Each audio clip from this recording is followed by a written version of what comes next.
Okay, we are live. Okay, good evening, everyone. Welcome to the EUMANS weekly meeting. This week we are a bit still excited from the EUMANS Members Assembly that we held on Tuesday. And this live streaming is also going on the YouTube channel. So I also say hello to people that are watching the live stream or that will watch it again. With regards to the specificity of EUMANS, I just make a short intro for the people that will watch the live stream and that are interested in our activities. EUMANS is a project, or nowadays a pan-European citizens movement with the goal of activating participatory democracy instruments, existing and new instruments such as the citizen assemblies, which is one of the topics of tonight, for democracy and sustainability goals in the European Union, but not only, national level, local level, and also global level. During our last assembly, we focused on our new goal initiative, which is going to be the 9th of May, the very first Europe Sign Day for European citizen initiatives.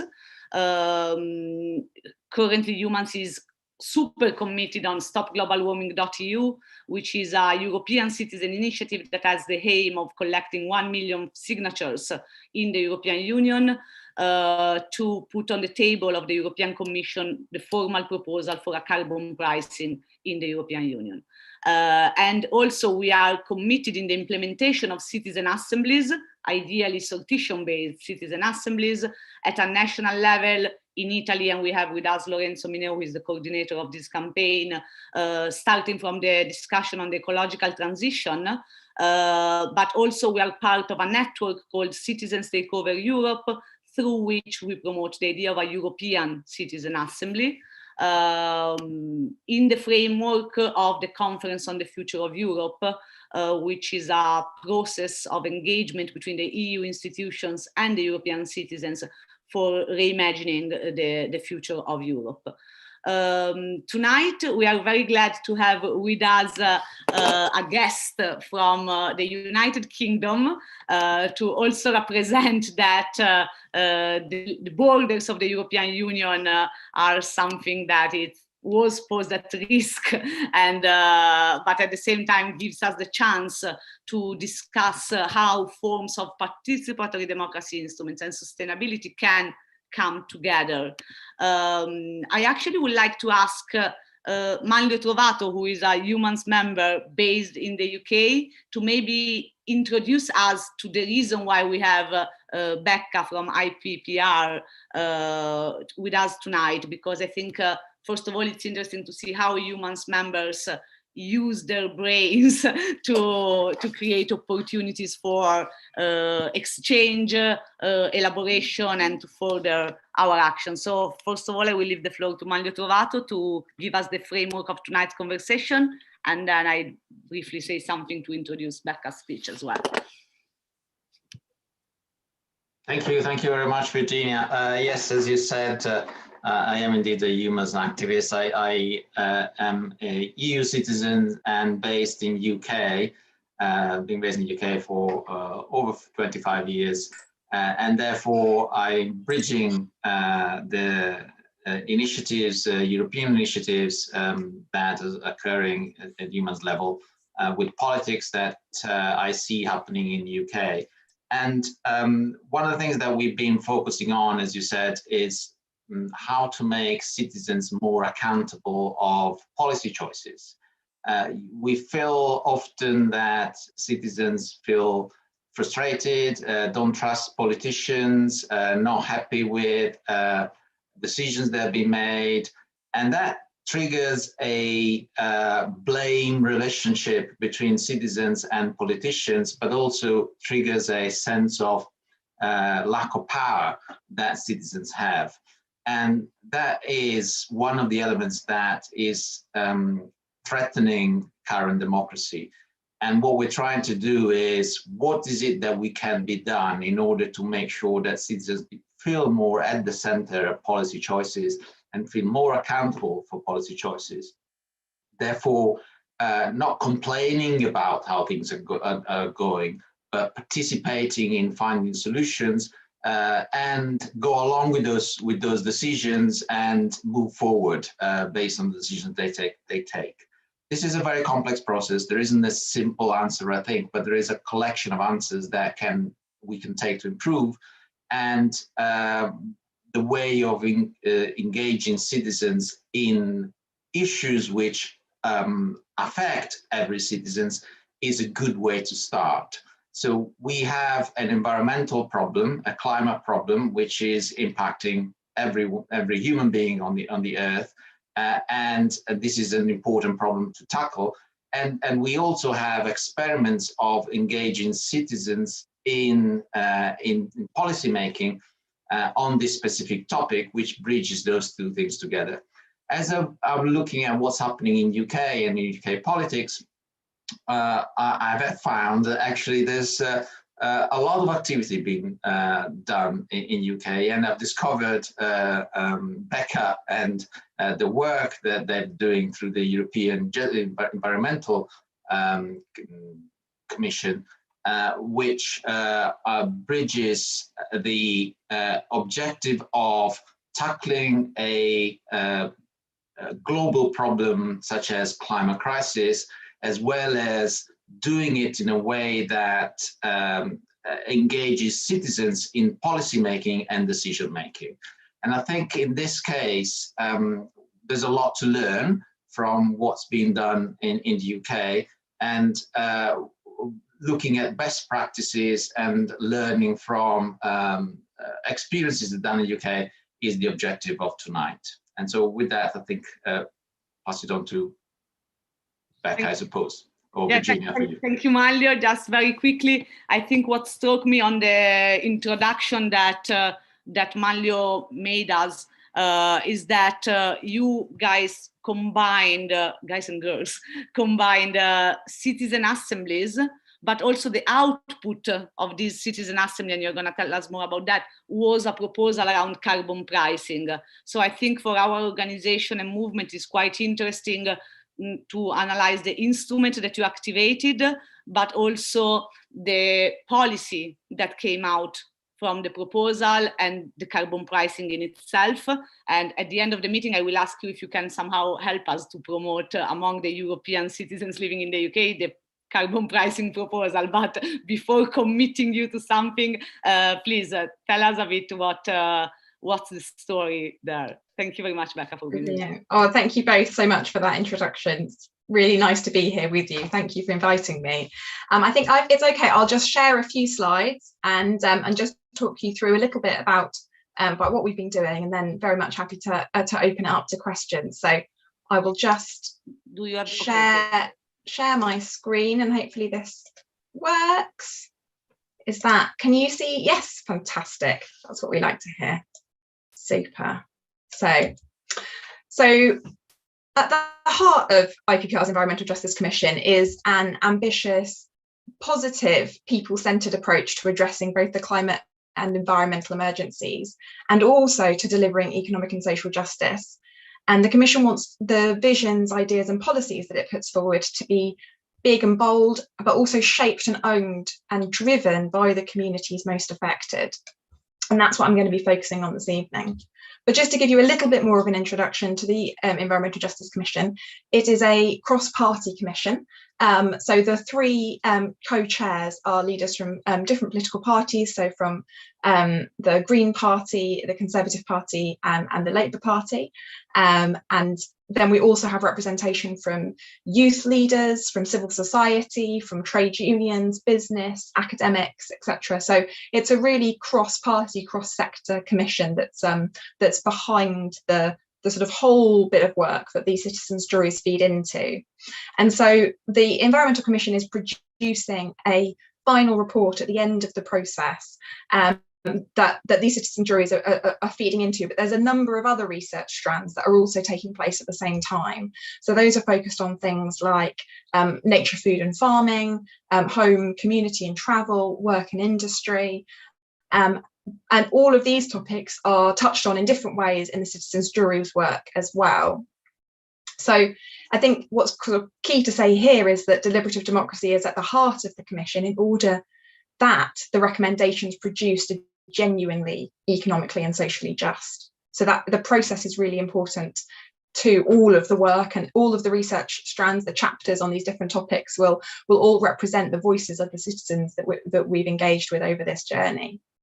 So we take the same question to our jurors, and every time we run this, we take the question, what practical steps should we take together in your area to address the climate crisis and restore nature in a way that is fair for everyone?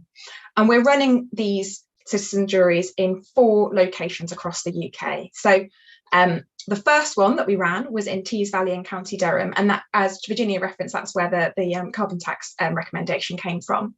But since we did that, and that's the only report that we've released so far, but we've actually now concluded our citizens juries in South Wales Valleys and Thurrock in Essex as well. And we're just in the middle of doing our one in Aberdeenshire. And the reason why we chose these locations is because they are places in the UK where the citizens, the communities that live there, will be particularly affected by a transition to a carbon neutral economy where nature is thriving. So, for example, in Tees Valley and County Durham, there's very carbon intensive industry there. So in order for that transition away from that carbon intensive industry, there's going to be a real impact on jobs in that area. And so to ensure that the right support is in place to make sure that there's a fair, socially just, economically just transition, it's really important to think about the people who live there and what opportunities there are for them. It's also a part of the UK where there's some really exciting and important natural assets that can also be really capitalised upon. In the South Wales Valleys, for those of you who know a little bit about it, sort of more of the history of the UK, it's a post-industrial rural area where there's previously been a transition away from coal mining. And the process of that transition has really failed a lot of the people who've lived there. So it's a place where a lot of the people feel left behind already, and there are really important lessons to learn from a previous transition that's been managed badly. And it's also an interesting area in terms of the work opportunities and the transport opportunities. So there's only enough jobs for 6 in 10 people who live in the South Wales Valleys, meaning they're forced to travel out of the valleys for work. So there's a real sort of, because of the public transport infrastructure, there's real car dependency in this area, and a real challenge around opportunity. So that is really interesting in the context of both climate and nature. Thurrock is an interesting area. It's a much smaller region, but with major industrial links, and it's also got a port. There's a huge number of new houses and development planned. So it's really interesting from that perspective. And Aberdeenshire is heavily industrialised and carbon intensive, and also home to the largest fishing port in Europe. So lots of different challenges in these different areas. But the process that we go through in each of them is the same process. So we recruit using through the Sortition Foundation, and recruit 23 participants in each area, and they're representative of the area. So age, gender, different educational background, but also we ask them what their attitude is towards climate change. So is it something that they care a lot about, or they don't care about very much? So we have that range of perspectives within the group always. And it's online, which isn't how we imagined doing this. It wasn't the initial plan. And I'm really happy to answer questions about how to do these processes well online. I can talk a bit about that if that's interesting to people, because I think we may have a future where we're looking to be back in the room with people soon, I hope. But there is, I think, a role for doing these online. So very happy to talk more about that. And it's 20 hours of deliberation across 8 sessions over 7 weeks, including 2 weekends, 4 evenings. And we do pay the participants for their involvement as well. Although many of them aren't motivated by that, it does, I think, help to ensure a broader, more diverse range of participants. And at the end of the process, they produce a statement on a fair response to the climate and nature emergencies, a well-being framework, so a vision for a better life for all, and then recommendations on decision-making and fairly sharing the cost. So who should be involved in decision-making, and how should we pay for it? How should we pay for the transition? And then we choose one topic for them to cover, and they choose another topic, they vote together on what the second topic that they would like to go into detail on is. So they write all of their recommendations in their own words. So we don't present them with a menu that they tick options. They write it with our support, they write it in their own words, and then they vote to kind of give a sense of prioritization at the end of the process. But we do sort of hand the pen to them right at the end. So that feels really important to the way that we do this. So I probably won't go into this in too much detail, but just that we do the topics first, and then we do those cross-cutting themes, and then we have a really intensive weekend at the end, which is always quite exciting, where we get, we always wonder whether we're going to make it, but we do. And I think it's really important to say that it's more than just a jury. We have an advisory board for each of the citizen juries. So we have a group of local decision makers and influencers who are advising us on the process. And that means that there are influencing opportunities throughout. So the informants and advocates that we use, the speakers that we have that present to the jurors, they're often really interested in what we're doing, and they follow the process quite closely, and they often will take an interest in the recommendations that come out of this. So we already have a sort of group of people invested in the outcome, who are interested to know what happens, who have local links, because we don't always have the local links. It's really important that we have those people who are embedded in the communities, who are able to help us take the recommendations forwards, because we just don't have the capacity to be able to do all of that. We do create these local reports as well as the findings feeding into our final report. And we need those local stakeholders to really help us push that local report at a local level to the right decision makers. It's also important, I mentioned this wellbeing framework, and at the heart of this process is thinking about what fairness looks like. So we really want to help our jurors to sort of feel like experts. So they're listening to expert speakers, but they too are experts. They're experts in what fairness looks like, what well-being in their area looks like. And so we've been working with a university to develop a framework to really support the jurors in doing that at the beginning of the process, and then using that to weigh up the different options that are presented to them. And then just to give you a little bit of a sort of taster in terms of the different recommendations that have been sort of coming out of these juries, I think we do talk about nature as well as the climate crisis. So we really make the link between the ecological emergency, the emergencies around biodiversity and nature, in addition to the climate crisis, and how tackling both of those things, they interrelate, and you can do a lot for both of them and with a lot of the same actions. And it's been really interesting that nature, talking about nature as opposed to climate change, has been a really useful framing in terms of engaging the jurors. So it's a topic that a lot of them feel very passionate about. Almost every single person in every single group has talked about, particularly after lockdowns and the COVID-19 crisis, that going for a walk and being out in seeing a tree or seeing the blossom come out in the spring has made a big difference to their well-being. And so nature is seen as really sort of foundational to well-being, and there's, as well as wanting to protect it and also protect it from us, they see their sort of the role that we have in damaging nature. Actually, there's a really clear link that's coming out across all of the groups around how important nature is to them, and a really good way into a lot of these conversations. Interesting in relation to the sort of carbon tax point, and I'll come back to that in a bit, but in questions maybe, but really strong message from our jurors in every group that they're concerned about sanctions, they're concerned about penalties, they much prefer incentives, they like the carrot rather than the stick, and that comes from a concern around fairness. So for example, when we're thinking about travel and transport, people do not, particularly in South Wales, they do not want to feel like they're being punished for driving a car and owning a car when the public transport infrastructure doesn't allow them the opportunity to work if they don't drive to work.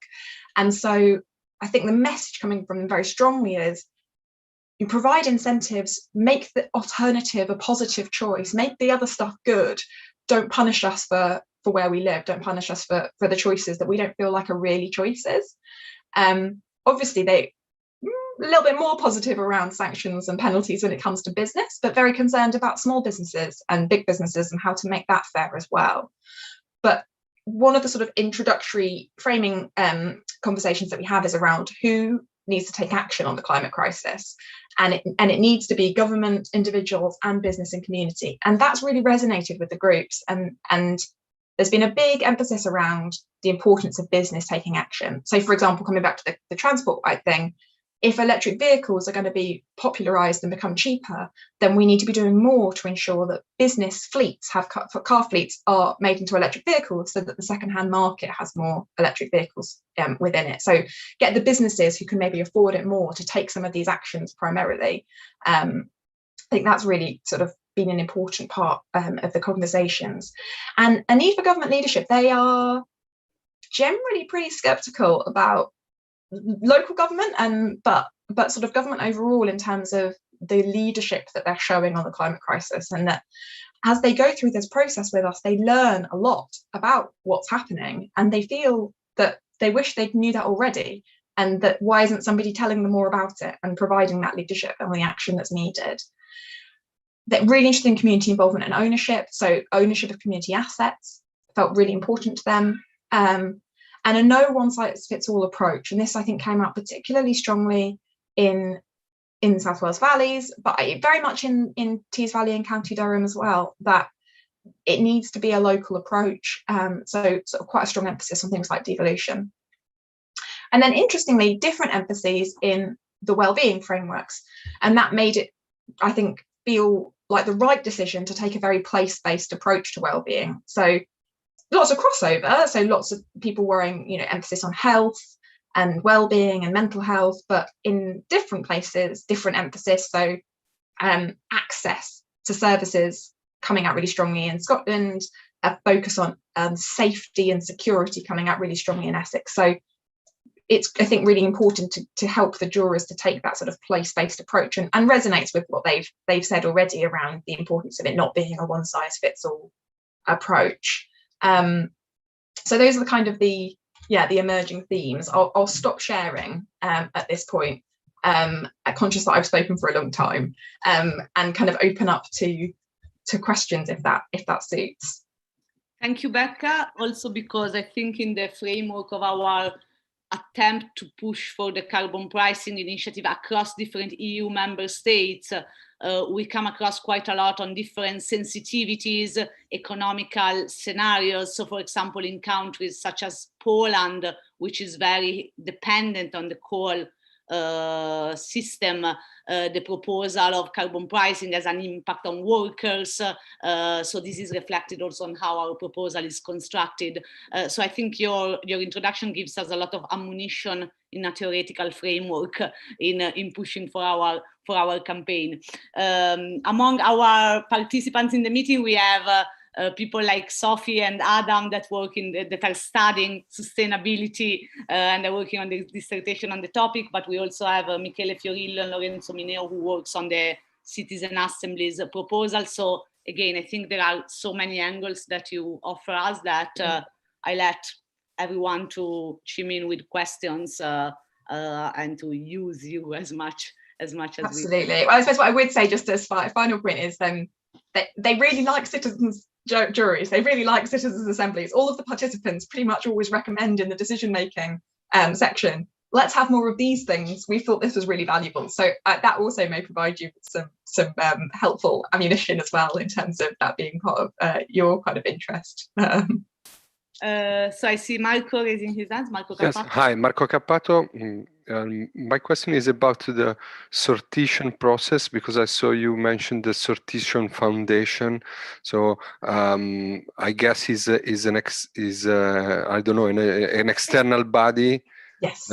Who takes care of the sortition. So I wanted to know a bit more about how they are working. Also, because we are interested in copying the same thing. So we would like to do the same thing. So we have to understand what is missing, what we are missing in the process. And the other is the role of public institution, if they are just like, let's say, a target, or they are involved in a formal institutionalized way. And so what about the results? So at the end, because I think they are the interlocutors to whom the proposal are addressed. And so how do you see the effective translation from proposal to practice? Brilliant. Shall I go straight into answering? Is that all right? Yeah, let's do that. And the others, if you want to write your name in the chat, if you want to ask questions, we will then go through. Great. So in terms of the statisticians process, and what they do is they send out thousands of letters to a selected range of postcodes in the area that we've chosen. So we choose, we identify what the sort of boundaries of the area that we're going to are. They send out lots and lots of letters saying to people, do you want to participate in this? So I think in Tees Valley and County Durham, they sent out something, several thousand letters. They got 100 or so replies. And then from the number of replies, they then sort of made sure that was representative of the demographics of the area. So it's a little bit of a kind of complicated process to kind of get the right balance of education, gender, age, ethnicity, etc., to ensure that it's representative of the area. So they do that bit for us, but it is very much it's a process of kind of going out and then getting a smaller group from which they select. In terms of, we do a lot of stakeholder sort of management ourselves, though, so they do that bit, but we do a lot of the onboarding. So because we were doing it online, we really wanted to make sure that everyone was really comfortable with the technology. And so I would say that the way we've done it has been very time intensive to ensure that we've got a woman who's in her 70s who'd never used Zoom before. She was the first person to speak in the meeting, which was just wonderful. And to think that now she can maybe use this for other things like keeping in touch with her family over this period feels really positive. So that's been a really, really nice thing. That we had quite a few participants who learned to use Zoom because of us helping them to do so, over the course of the process. But it's time intensive to do that as well, I would say. In terms of the stakeholder engagement of institutions, we very much want to engage people early on. That's very much part of the way that we're doing this. So that's both through the advisory board, but also through getting speakers in. So, for example, in Tees Valley and County Durham, we had a local councillor who came and spoke to the group. Often in that how we make decisions bit, that evening session where we look at fairly sharing the costs of the transition and who's involved in decision making, we quite often will have a kind of political leader come along and talk about decision making and how that works. And the advisory board, we will very much want to engage local political parties and the opposition parties, but also trade unions, sort of the sort of key players in an area, so that they are engaged and invested in the process before the recommendations are produced. And then we will do additional reaching out to people and set up meetings and talk through the recommendations. We produce these written reports which don't just contain the words of the jurors in the recommendations that they produce, but also some additional context around the conversations, so we capture a lot, because otherwise we've got this big process. It's really nice to show a bit more about how the conversations went in terms of how the conclusions were reached. So we have these nice reports, and we will have a launch event for all of those reports. So we'll invite MPs, etc., to come along, and we'll present the recommendations. We'll invite the jurors to come as well, so they can talk about their experience. We tend to do little videos with the jurors as well, which we use to promote things. So we do quite a lot of engagement, but there is a limit on what we're able to do because of capacity, and because we're running 4 kind of at the same time. We've only just sort of finished one before we're halfway through another. There is a limit on the engagement that we can do, which is why engaging as we go feels really necessary. I hope that helped answer your question. Thank you, Becca. Manlio has not 1 but 2 questions. Excellent. Yes, thank you. I could ask a lot more, but I'll start with 2. And thank you very much. It's wonderful what you're doing. It's fantastic to hear that this kind of engagement is happening. And I must admit, when you look at the recommendations, they all look very sensible, and you feel like, oh, why we're not doing this more. So it's very striking, this. My questions are, first question is, to what extent the community around the area knows about this is happening? And this question is related to the concept of ownership of citizens. So how do we translate this to be owned by the citizens as a community, as opposed to those 23 citizens only who have engaged. So what are you doing there, and whether you get some feedback on whether there is a feeling of ownership of those recommendations from the community. And then kind of playing the devil's advocate, one could think, oh great, you've got 23 citizens in front of you, very easy to manipulate. You just get in the right speaker, give them some information which is just subtly skewed in one way, and is a perfect opportunity just to mask an agenda through a citizens' participation.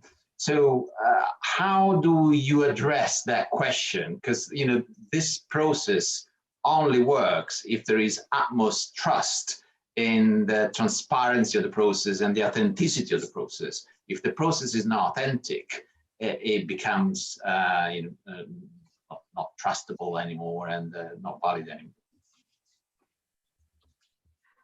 So to take the first question, I think that we could probably do more in terms of building ownership across the community. I think we do try and raise awareness that it's happening through press releases and things like that, so that people are kind of aware of what's going on, and through the stakeholder engagement. So local charities often are people that we engage, either through being speakers or on the advisory panel. So there's sort of a bit of that, I think, that we do, but I think it is probably a bit of a challenge when you've only got 23 people in the room, and in a kind of lockdown situation as well, where otherwise maybe sort of our presence in the area might, physically going might feel different. So I think it is a challenge. They are representative of the communities, and they will all kind of go away and talk about it. And one of the sort of feedback things that we get is that some people saying, oh, I'm telling lots of people about this. This is, that I'm kind of engaging with my family, and they all often want to do more themselves. So we get a lot of feedback in our evaluation surveys from people saying, following on from this, I have now joined a local community group, or I have been writing to my counsellor about local developments. I never thought I would do that, but I feel now I want to. So the citizens who participate often then go on to participate in other processes. So they tend to then go and do more democratic engagement beyond the ballot box. So that, I think that feels quite positive, that they go on to do that engagement. But yes, I think in terms of a community ownership, it's a tricky one. In terms of kind of authenticity, I think it's really important that we constantly question ourselves on that as we go.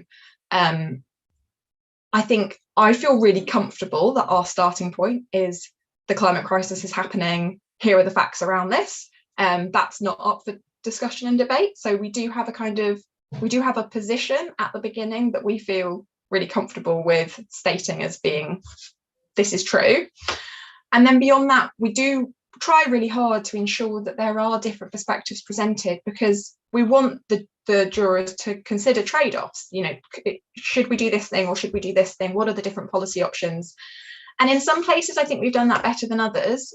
In Aberdeenshire, we've been talking about the oil and gas industry, and we have really different perspectives on the oil and gas industry, from people who work in the oil and gas industry to charities who are campaigning, very strongly on the climate crisis, and very different perspectives on that. So we did ensure that our jurors hear that range of perspectives. I think I felt very reassured by the recommendations that came out of our thorough group, that they felt different to the recommendations that came out of the other two that we'd done so far, and that reassured me that we weren't just telling people what to say. That, and the fact that my colleague Stephen spent quite a few hours with a couple of members of the group crafting their kind of personal statement on that goes at the front, and they really took him to town. They really gave him a hard time writing the statement, and there was quite a lot of disagreement and discussion as well as consensus. So I think it's something that we need to be really mindful of. And I'm not sure that, there were moments where I don't know about the purity of it in terms of that kind of democratic process, but I do feel reassured when we have those discussions that they are truly bringing their views to the table, and that we're creating a comfortable environment where they feel really empowered to do that as we go through the process. But it's tricky. We are obviously responsible for choosing the speakers that we put in front of them. And you're not audited as such by an external organization? No, we're not.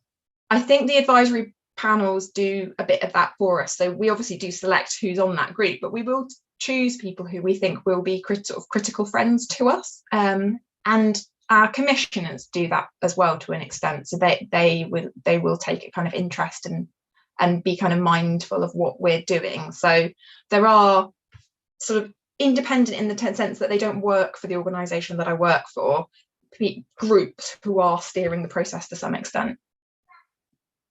Thank you, Becca. We have a question from Adam Oliver. Adam, if you want to also say one word about who you are and what you do for the other participants and the audience on social media, if you want to.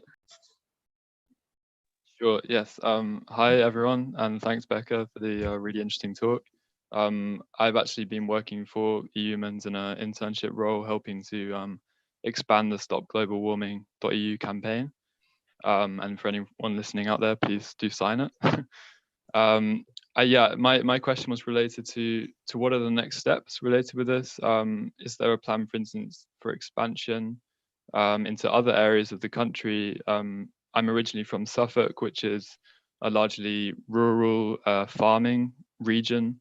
Obviously, all the places so far have been mostly industrial or post-industrial. But I know that there are lots of farmers who also have major concerns for a just or green transition and what the impact would be for them. So yeah, I was wondering if there's a plan to then expand it into other areas with different industries as well.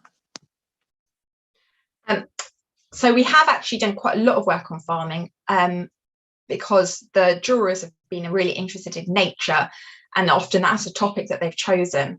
And when we cover the sort of nature topic, because we do nature all the way through, but when we do nature as a chosen topic, we do a sort of nature, food and farming, kind of the world around us and what we eat. And we've had farmers come and talk to our jurors in the South Wales Valleys and in Aberdeenshire. The area that we covered included very rural areas as well. So in fact, we in the Aberdeenshire group recently, we did have a farmer speak, and then we interviewed a couple of other local farmers to share their views with the panel as well. So we have touched on farming sort of quite a bit in this process and some rural areas. But to answer the question in terms of plans going forwards, we don't plan to do this anywhere else at the moment. So the Environmental Justice Commission's final report is due out in July, so we're quite close to that, and this is feeding into that report.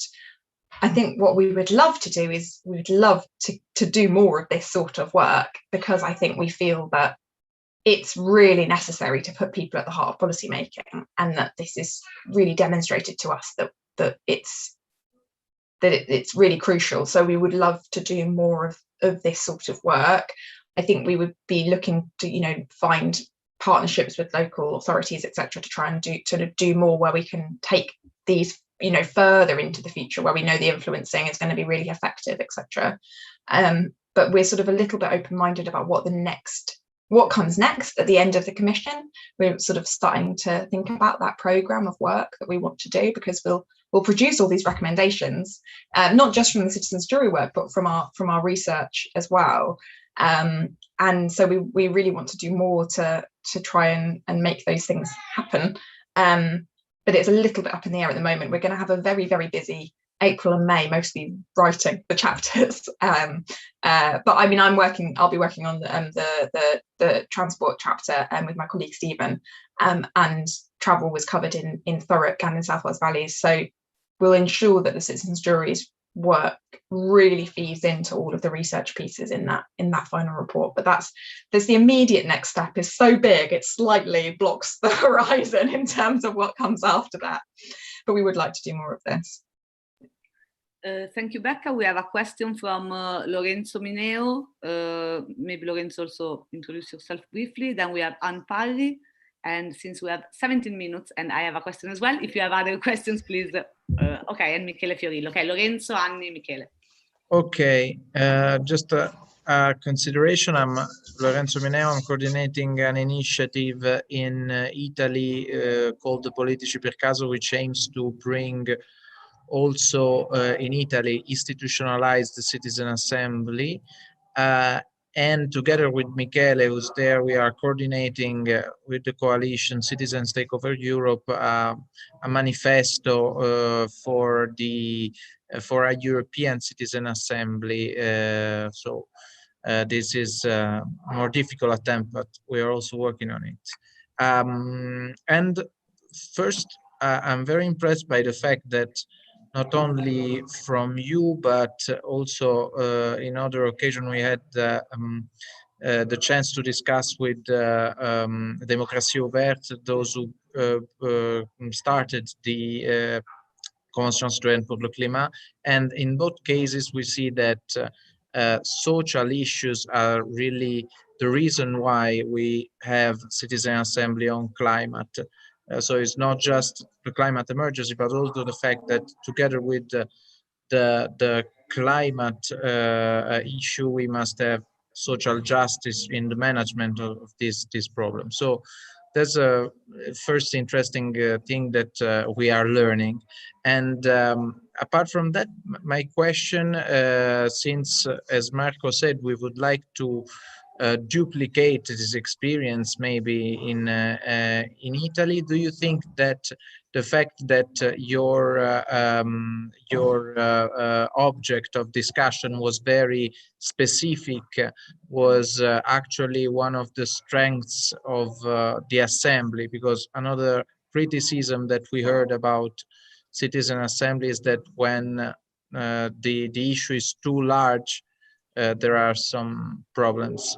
And second, regarding the fact that it was online, do you think that this affected anyhow the result, the way you discussed? I don't know if there is any study saying how this kind of participatory experience are different online rather than physically. So I don't know your opinion on that. Maybe we collect also, Becca, for you it's fine, we collect also Anne, Michele and my question, and then you do a final kind of walkthrough. So Anne, yeah, hi, I'm Anne Parry. I'm a member of EUMANS and I live here in Italy. I just wanted to ask Becca, you've been doing these meetings on Zoom, but you've been doing them at a local level because in a way that's how these things kind of started out, and Zoom has given them a different dimension. Do you think it would make sense to do them at a national level so that you could get an overall picture of what people throughout the country feel? Or do you think that, I know that in the UK, people kind of like to talk about their hedgerows or whatever it is, their local problems. So do you think that's kind of crucial to the whole thing? Or could it be done at a national level, which would perhaps take it to a higher level in terms of dealing with the climate crisis as a global issue rather than as a question of our hedgerow kind of thing? I don't know if you know what I mean, but Britain does tend to be very, very local in a way, which is kind of limiting, I feel. Michele, Fiorillo? Also, if you want to briefly. Yes, sorry, I'm in a bar to use the Wi-Fi and it was in the darkness. Now I found a lightened spot. And first of all, thanks, Becca. I was not from the start, so maybe I missed something, but my interest was to ask you, because it's one also of the topics, problems, issues that are raising now after the end of the Convention Climat Citoyenne in France. So it's like the long-term view on the process. So how do you think to connect this experimentation to a long-term process in a way? So temporality, there are also childs here very happy because it was a sunny day. And the other side, space. So how do you think to connect this experience with other experiences in Europe or beyond Europe, which is, I think, also something interesting for us as Politici per Caso. So this experimentation in Italy that Marco and Lorenzo are leading together with Virginia, and also for this European Citizen Assembly proposal that we are pushing at the European level. Now, we don't have the time to go into that, but it's also interesting to connect your experience to maybe this broader hypothesis.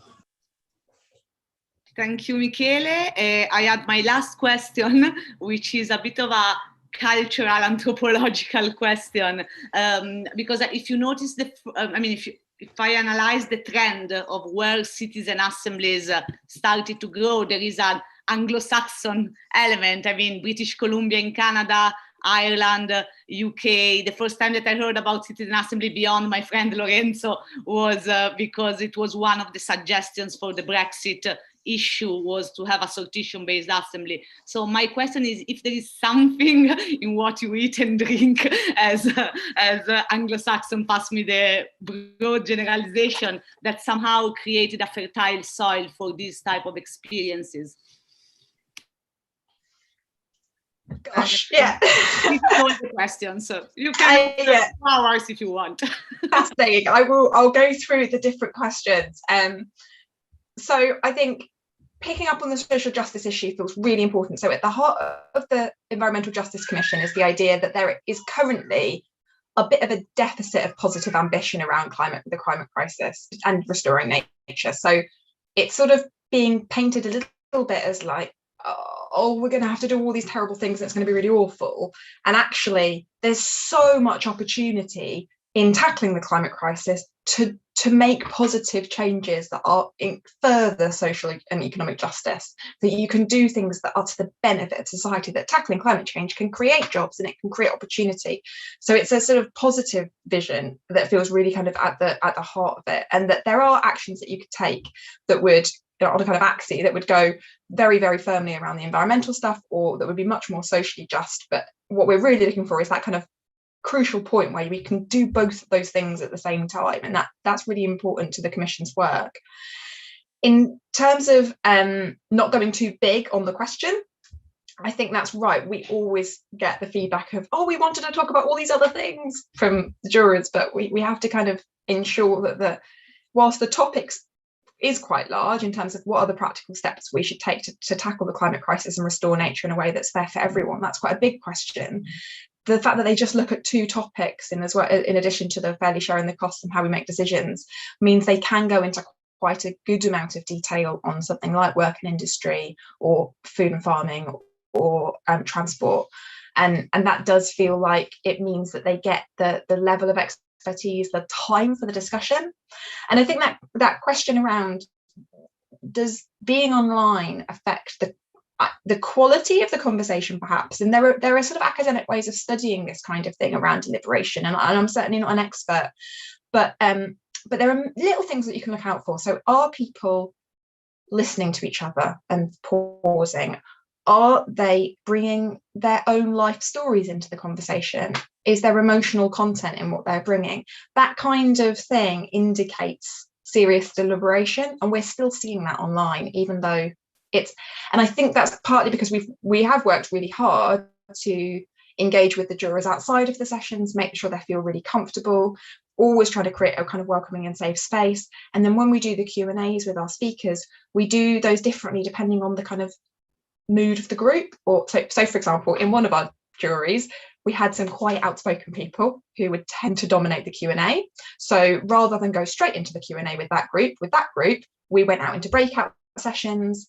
The groups came up with their questions in their breakouts, and then they came back together and we pulled out the questions, so that we didn't have too many sort of single dominant voices. In other places, they have really liked using the chat, and so we've really kind of drawn on that and helped that to kind of amplify some people who felt less confident speaking in front of other people. So we have really adapted our process as much as possible to the people that we're working with, and I think that has helped to keep the conversations as much as if you were in a room as other times. And sometimes you just wish that you could have post-it notes and put them everywhere and do all that kind of stuff, and it does feel like we miss that sometimes. But at the same time, we've also had people who have had their kids eating dinner in the background, or they've been breastfeeding, or they've been like sort of working and then suddenly been able to log on without having to travel anywhere, or people who live in really rural areas. And I think that has been a benefit in terms of being able to engage those people. Obviously, there are other people that you miss by doing it online, but because we've really helped people to get online, hopefully we have slightly mitigated that. But it has been interesting. I do miss being in the room with people, but I have seen this be better than I thought it would be. In terms of how broad to draw the group and the opportunities afforded by doing it online, there is something really nice in terms of the bonding of the group, where when they sort of sit down and they say, oh, so where do you live? Oh, my cousin lives there, or, you know, oh, I like going on that walk as well. And it is that slightly parochial thing, Anne, of kind of, oh, do you go to that shop as well? Oh, well, I used to work there. You know, there's a little bit of that, and the areas are big enough that some people won't have even been to the other part of the area, but I think there's something nice about that. You can do it UK-wide, of course, and then the UK has done a UK-wide citizen assembly.